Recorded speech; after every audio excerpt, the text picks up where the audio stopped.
बिटिया, कुछ है क्या खाने को? दोपहर 3 बजे के आसपास रणधीर बाबू ने बहू के कमरे में आवाज़ लगाते हुए कहा। ये भी कोई खाने का वक्त है? अभी 11 बजे ही तो दिया था दूध वाला दलिया। अभी 3 बजे है। इतनी जल्दी भूख लग आई तुम्हें?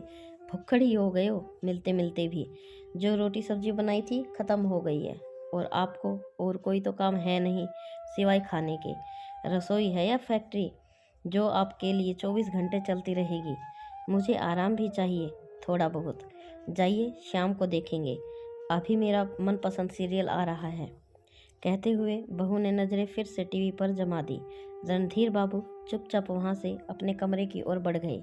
ये सब वहाँ झाड़ू पोछा बर्तन का काम करने वाली गीता देख रही थी। वह मन ही मन सोचने लगी कि कहने को इतना बड़ा बंगला है, बड़ी बड़ी गाड़ियाँ हैं, पैसा है, मगर इतने बड़े बंगले पैसे होने के बावजूद दिल बहुत छोटा है इनका, जो अपने घर के पिता समान ससुर जी की सेवा भी नहीं कर सकते। कम से कम उन्हें भूखे पेट तो मत रखो। काश अगर मेरे ससुर जी होते तो मैं पिता की भांति उनकी सेवा करती। काम करते करते अचानक उसे याद आया, न जाने कितने फल और बादाम काजू डाइनिंग टेबल पर पड़े पड़े सड़ते रहते हैं और अधिकतर बासी होने पर फेंक दिए जाते हैं। घर के बच्चे उन्हें देखते तक नहीं, क्योंकि उन्हें फ्रेश चीज़ें खाने का शौक है। उस पर आजकल वो क्या कहते हैं, हाँ, जंक फूड। वे तो उन चीज़ों के शौकीन हैं। ये फल मेवे वह देखकर भी अनदेखा कर देते हैं। साहब और मालकिन को जहाँ अपने काम और किट्टी पार्टियों से फुर्सत नहीं, तो वे क्या खाएंगे और क्या देखेंगे? बचे बेचारे बुजुर्ग दादाजी तो उनका मुंह तो बिना दांतों की बस्ती है। उनकी दाल तो खिचड़ी और दलिया से ही गल सकती है, तो वे क्या खाएंगे? फल मेवे? तभी कुछ सोचते हुए गीता का चेहरा खिल उठा। उसने एक मुट्ठी मेवा सिलबट्टे पर पीसे और जरा से दूध में एक पके केले के साथ मिलाकर बुजुर्ग रणधीर बाबूजी को पकड़ा दिए और बोली, बाबूजी चुपचाप खा लीजिए, आपको भूख लगी है ना? अब प्यासे को थोड़ा सा पानी मिल जाए तो वो अमृत के समान होता है। बुजुर्ग बाबूजी भीगी हुई पलकों को साफ करते हुए तेजी से खाने लगे। उन्हें संतुष्टि से खाते हुए देखकर गीता को भी संतुष्टि मिल रही थी। ऐसे में अब ये रोज का काम हो गया। गीता, उसने सोचा कि बड़े बूढ़े हैं, थोड़ी सी सेवा ही हो जाए इनकी।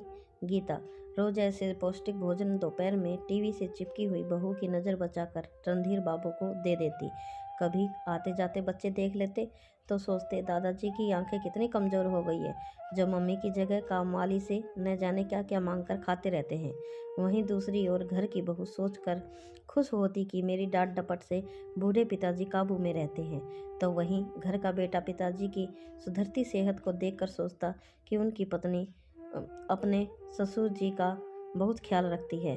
और घर की काम वाली गीता सोचती, उसकी तो नौकरी ही यही है और ज़िंदगी भी यही, झाड़ू बर्तन करते करते जाने कब सांसें साथ छोड़ जाए। अपने ससुर जी की सेवा करने का सौभाग्य तो उसे मिला नहीं, तो क्यों ना यहाँ घर के बुजुर्ग की सेवा करके कुछ पुण्य ही कमा ले। वहीं बुजुर्ग बाबूजी सोचते कि अब सोचना समझना क्या है, दिन ही तो काटने हैं, भूखे रहकर मरने से अच्छा है आखिरी वक्त में जो सेवा और सम्मान मिल रहा है ले लो। और वह अक्सर गीता को आशीर्वाद देते हुए सोचते, अगले जन्म में भगवान मुझे धनवान बनाना चाहे गरीब, बस बेटी देना या बहू देना, तो ऐसे सुलझे हुए संस्कारों वाली गीता जैसी देना।